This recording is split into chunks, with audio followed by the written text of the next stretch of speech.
La corrupción es una grave alteración que pueden padecer las instituciones. Es un acto en el que una o varias personas manejan y controlan al sector público a su antojo para buscar beneficio propio. Esta patología social también arrasa con corporaciones privadas, si los gestores las administran de forma fraudulenta al imponer sus intereses particulares por encima del de los demás. La lucha contra la corrupción en todo el mundo es una de las más difíciles de librar. Sin embargo, en Singapur, una pequeña ciudad-estado conformada por 73 islas, parecen haber encontrado una fórmula efectiva para erradicar este flagelo en todos los niveles de la sociedad y el Estado. Pero, ¿cómo logró un país sumido en la corrupción superar este problema en un par de décadas? ¿Y por qué la lucha contra la corrupción en Singapur despierta tanta polémica? Acompáñenos a descubrirlo en Leyes del Mundo.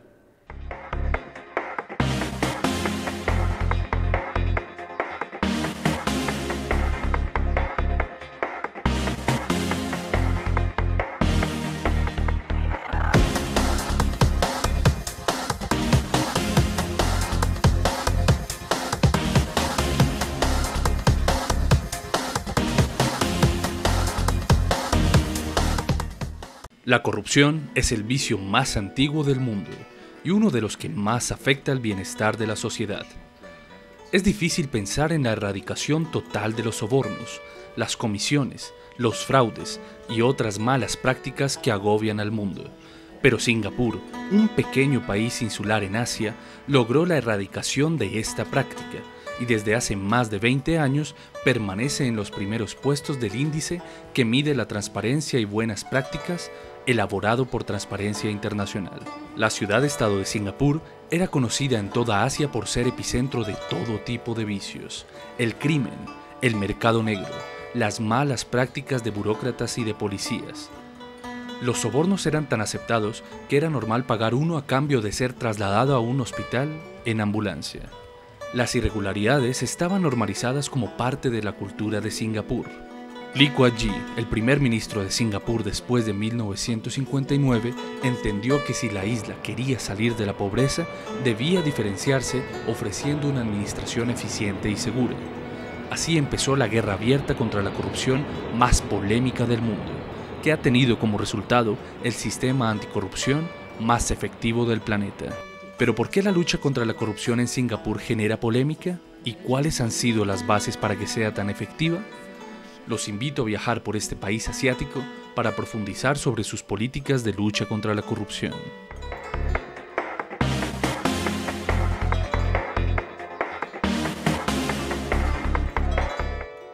La corrupción era habitual en la Singapur de los años 60.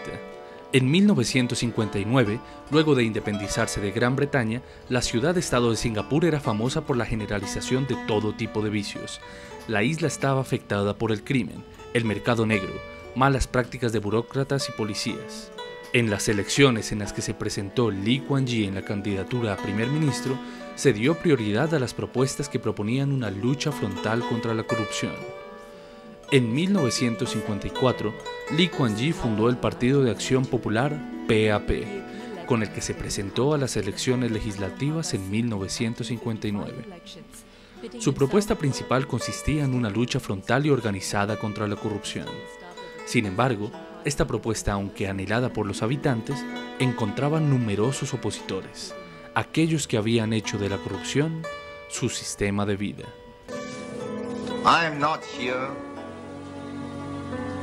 to play somebody else's game. Lee Kuan Yew consiguió de forma paulatina que su mensaje penetrara en la conciencia electoral de los sufragantes, al punto de consagrarse como primer ministro del Estado a los 35 años.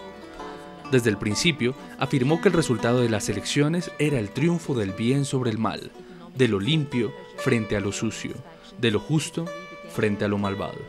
Sin embargo, el triunfo electoral apenas era el primer paso. Lo más difícil consistía en enfrentar el problema, un problema de gran alcance en un pequeño país que estaba atravesando una situación política y económica muy complicada.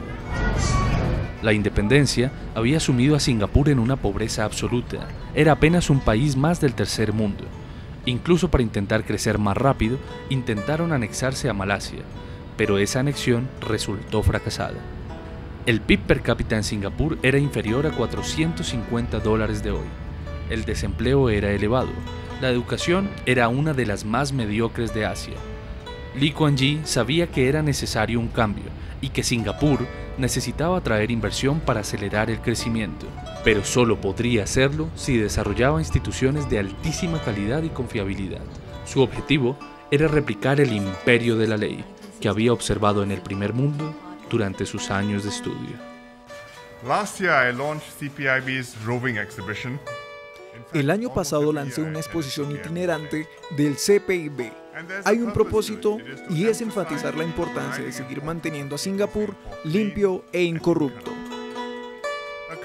Tener un sistema limpio no es la forma natural de las cosas, porque la corrupción sucede en la sociedad y en última instancia es impulsado por la naturaleza humana. La codicia surge porque son siempre los individuos los que están tentados a romper las reglas, y cuando alguien hace algo indebido, debemos asegurarlo de que serán atrapados y tratados severamente, porque de lo contrario, los pequeños estarán tentados a imitarlos, y la gente tendrá una nueva idea de lo que es aceptable y nosotros estaríamos mal como Estado. Se sabe que Singapur se ha mantenido en un alto nivel de honestidad, con un sistema limpio, y los rankings internacionales dictan que lo hacemos muy bien. Transparencia Internacional ha dado una evaluación de riesgo económico específico, que nos ha clasificado como una de las menos corruptas sociedades en el mundo, y las tablas del CPIB, en su informe anual sobre la corrupción al Parlamento el año pasado, dice que el número de casos de corrupción cayó en un 11%, de lo que ya era un mínimo histórico. Para impulsar su reforma administrativa, Lee Kuan Yew tomó como referencia una antigua institución, heredada de los tiempos en que los británicos gobernaban en la isla, la Oficina de Investigación de Prácticas Corruptas. Fue creada en 1951 para investigar las malas prácticas de la policía, pero había nacido como un gesto político y no poseía herramientas para actuar de forma efectiva, ni contaba con medios suficientes para lograr cambios considerables. En 1960 se aprobó la Ley de Prevención de la Corrupción, una norma que definió la corrupción como cualquier tipo de gratificación a cambio de un trato diferenciado por parte del gobierno. Para perseguir este tipo de malas prácticas, se dotó de numerosos poderes a la Oficina de Investigación de Prácticas Corruptas, lo que le permitió consolidarse como una institución independiente y con capacidad para estudiar cualquier tipo de irregularidad. Se endurecieron las penas de forma exponencial. Por ejemplo, un pequeño soborno acarreaba una multa de $70,000 y significaba la pérdida inmediata del trabajo dentro de la administración pública. El gobierno permitió que la oficina tuviese el poder de perseguir a los altos cargos de su administración. Un exministro se suicidó antes de soportar la deshonra que libraría luego de que se le abriera una investigación por presunta corrupción. Descubramos las 5 claves de la lucha contra la corrupción en Singapur. Primero, sensibilización. La administración desarrolla continuas campañas de sensibilización contra la corrupción. El sistema educativo incluye actividades de formación en el bachillerato, en el que se hace especial énfasis en lo nociva de esa práctica en la sociedad. En cines, televisión e internet se emiten anuncios y propagandas dirigidos a insistir en las duras consecuencias legales y sociales que enfrentan los corruptos. Segundo, mejoras en productividad y salarios. Los representantes políticos y empleados del sector público gozan de altos sueldos, pero actúan bajo esquemas de productividad muy exigentes, similares a los del sector privado. Un ministro, por ejemplo, gana $650,000 anuales, el doble que el presidente de Estados Unidos. El resto de trabajadores de la función pública reciben retribuciones elevadas. Como consecuencia, se ha consolidado una administración más pequeña y eficiente. Tercero, agilidad burocrática. Singapur es el país con menos trabas administrativas y burocráticas para el sector privado en el mundo, y es el tercero con mayores facilidades para hacer negocios.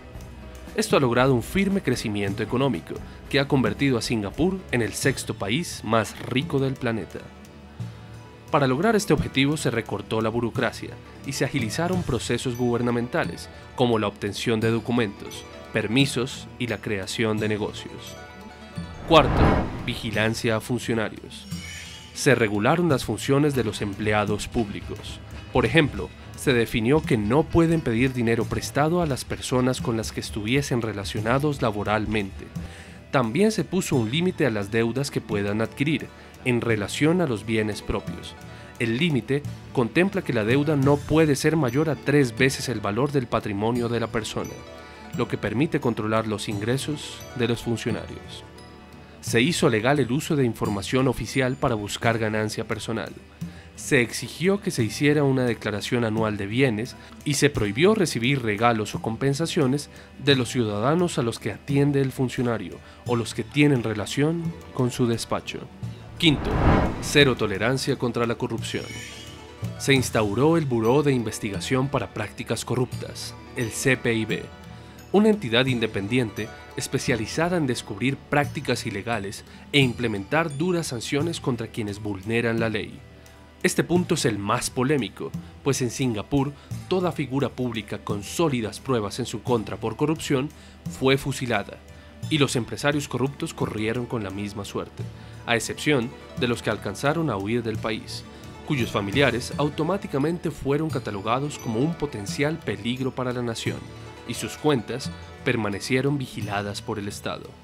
En la actualidad, las leyes que contemplan la pena de muerte por corrupción siguen vigentes en el país asiático. Sin duda, la optimización de los procesos, la modernización de las instalaciones gubernamentales y las agencias, las duras sanciones contra los corruptos, los grandes cambios en la legislación anticorrupción y la correcta ejecución de esas leyes fueron la base para que Singapur pasara de ser conocida como una de las naciones con mayores índices de corrupción y pobreza en los 60s a una de las más destacadas en transparencia en la actualidad. Lee Kuan Yew definió su estrategia contra la corrupción en una frase: si quieres luchar contra la corrupción, debes estar listo para enviar a la cárcel a tus amigos y familiares. Muchos países y funcionarios vienen a estudiar nuestra experiencia. ¿Qué quieren saber? ¿Cómo lo hacemos? ¿Qué leyes tenemos? ¿Cómo está organizado el sistema? Y muchos de estos países, de hecho, están haciendo cosas similares a las que tenemos. Establecieron agencias anticorrupción como el CPIB, promulgan códigos de conducta. Hay países con duras leyes contra la corrupción, y sin embargo, la corrupción no siempre desaparece. Solo miras a nuestro alrededor en otros países y ves tan a menudo cómo la corrupción se acepta como un estado natural de las cosas. Está atrincherada, se vuelve imposible de erradicar, pero una vez se ha ido hacia el sistema sin dinero, en el que la gente no puede obtener candidatos elegidos y limpios, o los partidos políticos no tienen oportunidad. Necesitas dinero para ser elegido y los que se han hecho elegir con ese modelo lo hacen para recuperar ese dinero.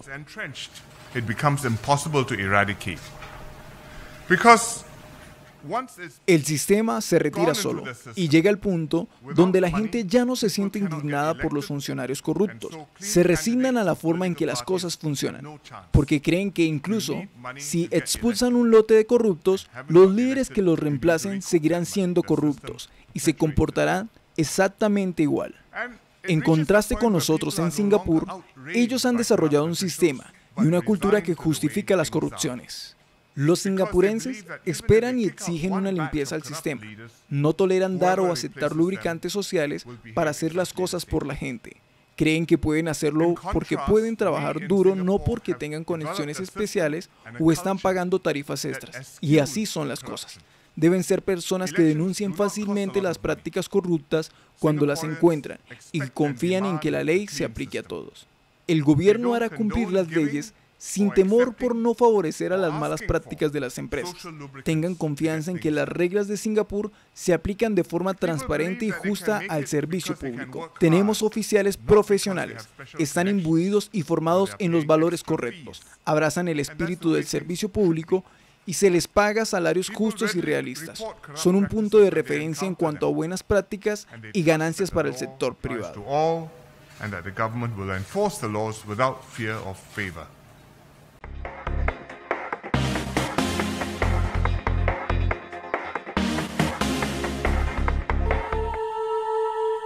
En Antioquia, en plena cordillera central, se alza orgulloso el páramo de Santa Inés, una de las riquezas hídricas más importantes de Antioquia.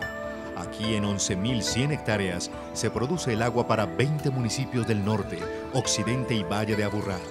Es además el hogar del oso andino, el puma, venados, colibríes y especies de flora como el roble y el frailejón. Para conservar este patrimonio natural ha sido declarado como área protegida. Conocerlo y cuidarlo es responsabilidad de todos. Una campaña de Corantioquia.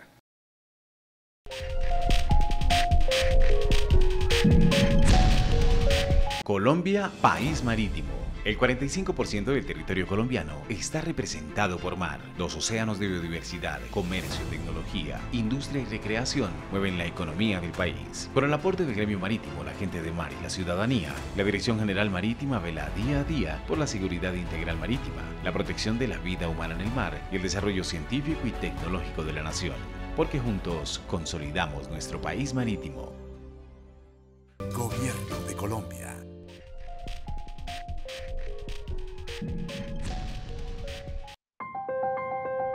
¿Y qué tal si aprendemos a decir la verdad? ¿Y qué tal si escuchamos al otro y comenzamos a reconciliarnos? ¿Y qué tal si entendemos que todos tenemos derechos a pesar de haber cometido crímenes en el pasado?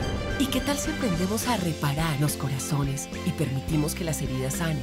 ¿Qué tal si comprendemos que nuestra sociedad merece estar en paz y que ésta sea estable y duradera? Y por último, ¿qué tal si abrimos los ojos y nos damos cuenta de que ninguna paz se consigue sin una justicia restaurativa y transparente?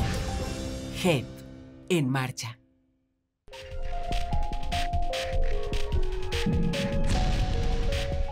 ¿Qué significa que la JEP esté en marcha? Significa que está en marcha una justicia preparada para exigir verdad y trabajar por la reconciliación y la restauración de las víctimas.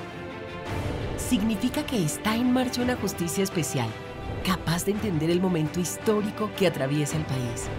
Significa que está en marcha una justicia nueva, que aprendió las lecciones del pasado.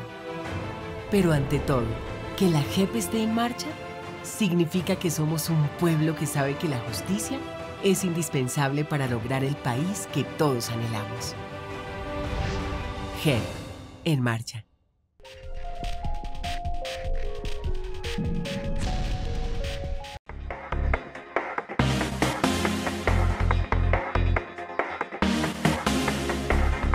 El doctor Douglas Lorduy es un docente experto en la lucha efectiva contra la corrupción. Él nos describirá las normativas y leyes vigentes en Colombia que la combaten y las acciones que faltan para ser más efectivos.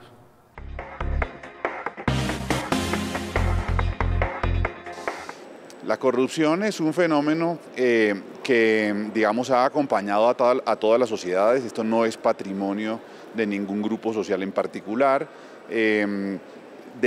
La historia está allí para demostrar que fenómenos de corrupción han ocurrido en todas partes, en todas las épocas y en todas las latitudes. Entonces parece ser que el tema de la corrupción tiene más que ver con cuáles son los incentivos correctos o perversos que una forma de organización genera para determinar la forma de comportamiento de los asociados. Hay muchas medidas que se están desarrollando y que se vienen, digamos, poniendo en ejecución desde hace varios años. Digamos, hay que decir que en Colombia ha habido un progreso en ese sentido a través de reformas a la Constitución que han establecido sistemas más, digamos, rígidos de inhabilidades, de incompatibilidades, de conflictos de intereses que se ha venido fortaleciendo, y en eso pues hay que reconocer la labor del Congreso siempre, digamos, en conjunto con el impulso que organizaciones sociales han dado a este tipo de iniciativas. Es indiscutible que ha habido un fortalecimiento significativo en ese sentido. El proceso de Singapur es un proceso muy particular. Como usted bien lo señala, su efectividad en la lucha contra la corrupción, digamos que nadie se atreve a discutirla. Está a todas luces, digamos, demostrada. Sin embargo, el tema allí es de si el fin justifica los medios al fin y al cabo, es decir, si todas las medidas que se adoptaron en esta lucha contra la corrupción son legítimas en un Estado democrático o que pretenda denominarse Estado democrático o no. Esa es una línea compleja, es una línea que divide la clase de régimen que se aplica y la clase de sociedad que se forma. Digamos, a través de redes sociales y en general de medios de comunicación, se difunde una visión simplista del proceso de Singapur, como, digamos, en el sentido de que simplemente basta, digamos, o bastó supuestamente establecer la pena de muerte para los corruptos para solucionar el problema, y eso evidentemente está lejos de corresponder a la realidad de ese proceso. El proceso de Singapur incluye una cantidad enorme de elementos que pasan por la reforma estructural al sistema judicial, que pasa por una reforma estructural educativa, que pasa por una intervención profunda del Estado en la economía, que implica unas estrategias específicas de comunicación y de educación, digamos, de hondísimo calado. Entonces es un tema sumamente complejo en el cual, por ejemplo, en materia de lucha contra la corrupción, en realidad, digamos, lo menos efectivo son las penas de cárcel o aún la pena de muerte, porque en realidad digamos, la gran novedad que en su momento tuvo el sistema fue, por ejemplo, la imposición de altísimas multas a los corruptos sobre la buena lógica de que si lo que buscan los corruptos es el beneficio económico, la mejor manera de castigar esa conducta, las conductas corruptas, es impactar el patrimonio del delincuente, ¿cierto? Y esa lógica, digamos, se ha venido extendiendo y penetrando diferentes legislaciones. Corrupción en realidad es cualquier gratificación que se otorgue por obtener un privilegio o un tratamiento privilegiado por parte del Estado. Y esto tiene una lógica, y es que el Estado está construido por una sociedad para que sea un instrumento de esa sociedad para la realización del bien común, del interés general. Y un elemento central dentro de ese bien común es la igualdad, de donde resulta que el elemento central de la actividad, o uno de los elementos centrales de la actividad del Estado, es la imparcialidad. El Estado debe guardar imparcialidad para no favorecer a nadie en el proceso de sus acciones y de sus actuaciones. Por lo tanto, siempre la corrupción lo que busca es entorpecer la actuación del Estado para romper la imparcialidad, es decir, para que el Estado abandone su propósito fundamental de realizar el interés general en favor de favorecer, me perdonan la redundancia, un interés particular. El senador Jorge Enrique Robledo considera que la corrupción debe combatirse desde los cambios culturales y no con medidas que a su consideración son fascistas. Veamos qué opina sobre el sistema adoptado por Singapur para combatir la corrupción.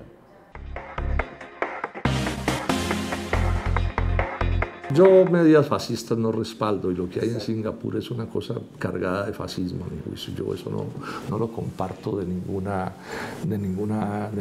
manera, si puedan decir que eso fue lo que produjo, pero yo creo que antes que eso, en la base de la menor corrupción que pueda haber en Singapur, hay una cosa que se menciona poco, es que Singapur fue escogida por las grandes transnacionales del mundo para crear allí una ciudad-estado muy particular, con un territorio pequeñito. Eso es un caso ultra especial que pretender copiarlo no tiene, a mi juicio, mucho sentido, no solo por lo que ya mencioné de la lógica fascista, sino por otra razón. Es que ese acuerdo de transnacionales para generar ese fenómeno económico allí, que es un fenómeno económico, pues tiene un presupuesto básico. Y es que si usted mira el nivel de aumento del ingreso por habitante y de la producción per cápita de Singapur, se elevó en este tiempo en proporciones muy grandes. E insisto, una de las cosas que disminuye por lo menos muchas formas de corrupción es que la gente tenga más acceso al ingreso, a la educación, a la salud, a una serie de cosas que le hacen más innecesario la corrupción, además de unas normas que por supuesto que hay que aplicar. Pero hay países donde se roba muy poco o bastante menos y no han utilizado, digamos, esas formas fascistas que se han utilizado en Singapur.